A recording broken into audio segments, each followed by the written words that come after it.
সংস্কার তো চাচ্ছি এবং আমরা বহু নির্বাচন স্বাধীনের পরে দেখছি। এই নির্বাচন যদি হয় তাহলে মানুষ জনগণ জনগণ ভোট দেয়, কিন্তু নেতারা লাভবান হয়। এই রাষ্ট্র ব্যবস্থাকে তারা ব্যবহার করে হাজার হাজার কোটি টাকা নেতারা বানিয়েছে, ব্যবসায়ীরা বানিয়েছে, কিন্তু এই দেশের সাধারণ মানুষ ভোট দিয়ে কোনো লাভ হয়নি।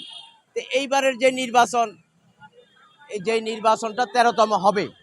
অতীতে তো এই 13 বার বাংলাদেশে নির্বাচন হয়েছে, সাধারণ মানুষের কি হয়েছে? আজকে এই ব্যবস্থাকে টিকিয়ে রেখেছে একমাত্র শ্রমিক। শ্রমিক হলো এখানে 90% শ্রমিক। এই শ্রমিকরা তারা যে উৎপাদন করে, এই উৎপাদনের তারা শ্রম দিচ্ছে, এই শ্রমের যে টাকা, এই টাকাকে সংসদে তারা ভাগ বড়াটা করে খাওয়ার জন্য, লুটপাট করার জন্য এই নির্বাচন ব্যবস্থা।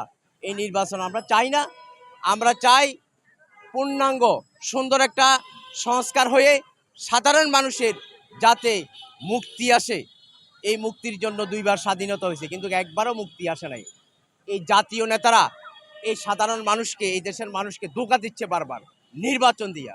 আমরা এই ধোঁকা চাই না। আমরা এই দেশের শ্রমিক, কৃষক মানুষের মুক্তি চাই।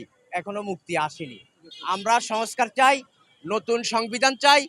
এই সংবিধানের কারণে আজকে এই পূর্বের যেই সমস্ত রাজনৈতিক দলগুলো তারা দাঁড়িয়ে আছে।